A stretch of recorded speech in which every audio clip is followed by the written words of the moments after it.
जी बलूचिस्तान के अंदर बल्दियाती इंतखाबात अनाउंस किए गए थे जिनके 13 नवंबर से 17 नवंबर तक कागजात नामजदगी जारी थी। ये कागजात नामजदगी अब ख़त्म हो चुकी है, अब इसकी स्क्रूटनी जारी है। ताहम इंफॉर्मेशन का एक फुकदान है डीसी ऑफिस या यहाँ की इंतज़ामिया की जानिब से।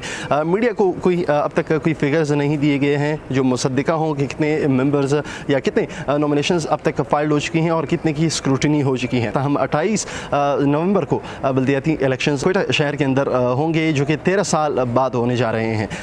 साल 2013 से अब तक बलूचिस्तान के दारुल हुकूमत कोयटा के अंदर बल्दियाती इंतखाबात नहीं हुए, जो कि इन 13 साल गुजरने के बाद अब एक दफ़ा फिर से ये इंतखाबात हो रहे हैं। इन 13 सालों के अंदर कई मसाइल कोयटा शहर के अंदर बिलखसूस बढ़े, जिनके लिए अब कैंडिडेट्स का एक जम गफ़ीर है जो नॉमिनेशन जिन्होंने फ़ाइल की हुई है और वो चाहते हैं कि अगर वो आते हैं काउंसलर्स और अपने इलाके के मुंतखब और एक डिसमिनेशन ऑफ पावर होती है तो वो इन मसाइल को हल कर पाएंगे। लेकिन इस इलेक्शन के लिए जो मौजू या मौफ़िका हालात हैं वो दिखाई नहीं दे रहे। कोयटा शहर समेत सूबे की दीगर अजला में भी इस वक्त मुकम्मल इंटरनेट शट डाउन है और इंटरनेट की फराहमी मुकम्मल तौर पर बंद है। इसी के साथ ही सूबाई दारुल हुकूमत कोयटा में तमाम सड़कें जो कनेक्ट करती हैं शहर को और जो मरकज़ी दाखिली रास्ते हैं उन्हें जहाँ बजा बंद किया गया है और सिक्योरिटी थ्रेट्स का कहा जा रहा है। हुकाम के मुताबिक शहर के अंदर सिक्योरिटी खदशात की वजह से जो सड़कें हैं उन्हें बंद किया गया है, जिससे भी शहरियों को काफ़ी मसाइल का सामना है। लेकिन बैक टू दी इलेक्शंस अगर देखा जाए तो